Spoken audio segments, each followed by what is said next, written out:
Hi, fishy folks. Welcome back to Michael's Fish Room. As many of you know from my Facebook post, Sunday night I had a massive heart attack. And I just want to talk about what happened and a little bit about the fish room while I was gone.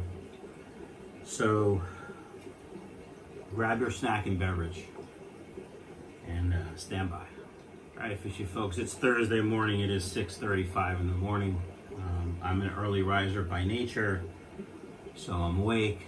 But let me tell you the story. So everybody knows the story, and I'm sure I'll get questions, and that's okay. But Sunday night, right after dinner, was about 6:15. I started getting this really bad headache right here. My arm didn't hurt, my chest didn't hurt yet. I go sit down on the couch. About 6:30, my chest starts hurting, and I'm sweating. I'm fine.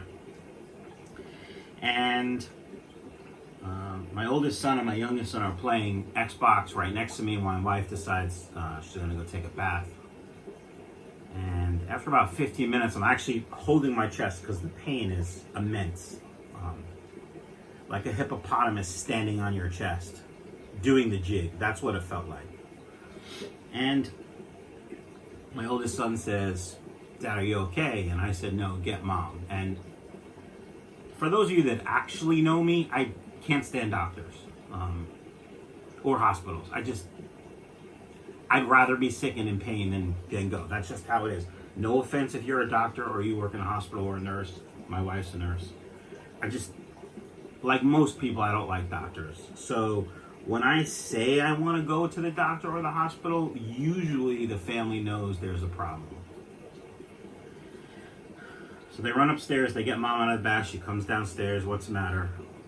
"I'm having trouble breathing, my chest really hurts, and I have a pounding headache." Quickly, she mobilizes the team and gets the blood pressure cuff that we have and her stethoscope. She takes some vitals and she says, "Dylan, call 911. That's when I'm like, well, maybe I'm okay. And she basically told me to shut the up. About 10, 12 minutes later, the ambulance arrives. And by this point, I had walked out to sit on the porch because I'm like, I'm just going to walk into the ambulance anyway. Why not just make it easier? So they walk up, "Hey, what's going on?" I tell them. They said, "All right, we'll get the gurney." I said, "Can I just walk to the ambulance?" They're like, "If you feel comfortable." I could still walk. It still hurt, but I could still walk. So walk into the ambulance.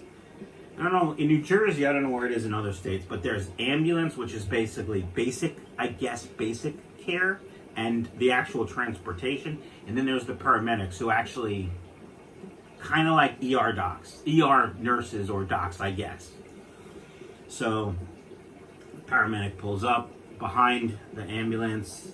TJ, I think, was his name. He works in Philadelphia full-time as a fire EMT guy. And I asked if we could go to my wife's hospital where she works. And they're like, "Yeah." Then he hooks up the leads for the EKG, runs a strip of EKG. We're talking less than a minute between the time I get in the ambulance or the time TJ comes on board and the time he's got all that stuff set up. He runs an EKG, puts a IV in my hand, and checks the EKG and asks where the closest cath lab is, because he's not from here, so he had to make sure. So a cath lab is a lab where they string a wire through your arteries into your heart to clear blockages in one of the three arteries. And at this point, I don't really know what's going on 100%. I'm in a lot of pain, and I'm having a hard time figuring out. Now, you guys know me from video, and I'm sort of this way in real life, 100%. I'm kind of joking, and like one of the ambulance crew, both the guy in the ambulance crew, and I forget his name, and I'm sorry if you're going to watch this, and TJ were veterans. And I guess you can tell when you're a veteran, you can tell someone else who's been in the military. Because they start talking about it, and because the paramedic guy was technically over the ambulance guy just in regular rank in the ambulance corps, not any military. He kept calling him sir, and he kept saying, "I'm enlisted, do not call me sir," as a joke.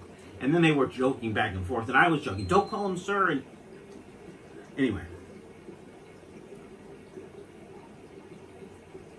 they were going to take me to one hospital, Virtua Voorhees, which has a cath lab, and the best hospital in the area is Our Lady of Lourdes in Camden.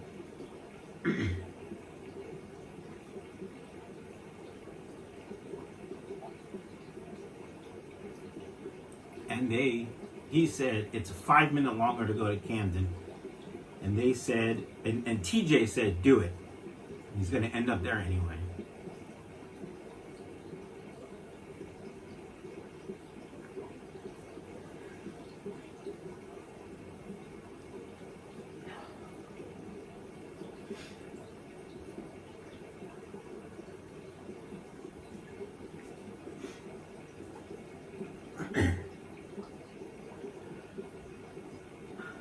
So it's about a 25-minute ride. We get to the hospital, pull into the emergency room. They start stripping my clothes off, shaving my chest, shaving different areas, putting different leads on. The doctor comes in, talks to me real quick. I'm sort of joking with one of the nurses. He had really bad sunburn, like here, and I was like, "What the?" And we were joking, and the doctor comes in and basically says, "Okay, we gotta take you to the lab right now." Now, I go to the cath lab, which is essentially right next door. Maybe it was up a flight. Maybe it was up a level. I don't know, to be honest. Now I'm thinking about it. I think it's on the second floor, and I don't think the ER is on the second floor. So, anyway, I get to the cath lab. It's kind of weird because I'm with it, but I'm kind of out of it. Still tremendous chest pain. Took some nitro in the.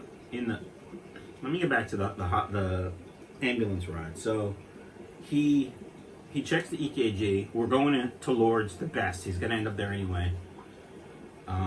He's having a severe MI. He calls a nurse at Lourdes to tell them what's coming and verify what drugs I can get, because one of the drugs they want to give me will drop my blood pressure. But my blood pressure is really high, so they think it's going to be okay, but he's not really sure. Long story short, they did an excellent job. I get to the cath lab. I get sedated, but they don't really want to sedate you 100% because they kind of need to know how you're doing, right? And again, one of the things that happens when they clear a blockage, I had 100% blockage in one, and they thought I had 80% blockage in a second, and then there's a third that they didn't tell me anything about, so I don't really know. They might have told me, I don't remember. When they open the one blockage, blood pressure tends to drop, right? If you have a big pool and you have a little tiny outlet and you open that outlet, the pressure drops, right? Fine. Long story short, and I keep saying that, and I'm sorry. They cleared one. They either go through a hole in your wrist, which is right there. He tried for 3 minutes, max. He tried to get into my heart from here. He said there was some anatomy that was a little difficult. So he pulled out and went in through my groin, which is how they've always done it. And it's just a little bit more painful when they go in through your groin. There's more healing. Obviously, you're walking on it and moving. And so I get to my room. I'm kind of still a little bit out of it. I'm not in pain. Immediately when they cleared the blockage, not in pain anymore. And yesterday, Wednesday, I went for a second stint installation, basically. And when they got in there, they realized it wasn't as blocked as they thought. It was just basically from the first heart attack.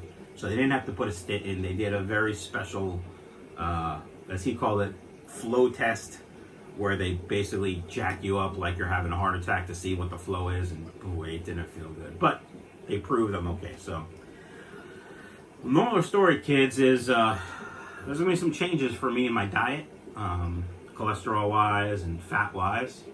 Will I still eat bacon? Absolutely. Will I still wear Body by Bacon shirts? Absolutely.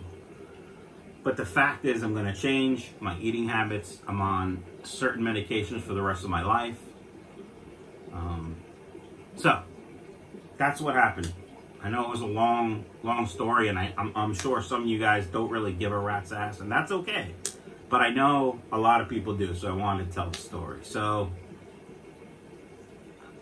fish room. So, basically, Sunday night or Monday morning, I pack all my orders for the following week. And Sunday night, because I started not feeling good really right around dinner time, I decided I was going to pack my orders on Monday morning. None of those orders got packed. The fish room had been fasted from Saturday morning for the most part. I do come down to feed some tanks strictly with a fry, or I know there are fish in there that aren't on the website, so I can't sell them. So I feed them.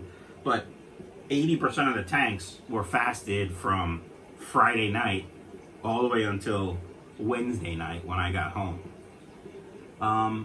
Didn't lose any fish that I can see. We do have some issues in some of the tanks, some skinny fish, but we'll fatten them up. I checked the ponds. They seem okay. I didn't really look too hard. I was pretty tired when I got home from the hospital yesterday. But the plan, I'm fine by the way, the plan is to ship all those orders. If you ordered last week and you expected your packages this week, I will ship on Monday and you'll get them next week. Also, if you order anything this week, I plan to ship everything next week as well. I will have to sort of take it easy a little bit. You know, I'm a fat guy who had a major heart attack, but, you know, I work 40, 50, 60 hours a week sometimes, especially when I'm in the office. I do a lot of traveling for work usually.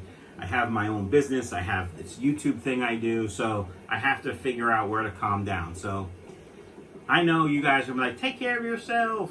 And I appreciate that, I really do. I enjoy this, so I probably will continue to do it. Maybe one a week, maybe two a week, we'll see. But that's that. Thanks for listening to my story, guys. And if you have any questions about a heart attack, send me an email. I'll be happy to try to answer them. By no means am I an expert, but I did just have one, so I kind of have a little idea. But no bloopers in this one, folks. It's really not funny. And I say I'm fine when I cough because that's just me, but the fact is I almost died. And I thought I didn't care, but I do. So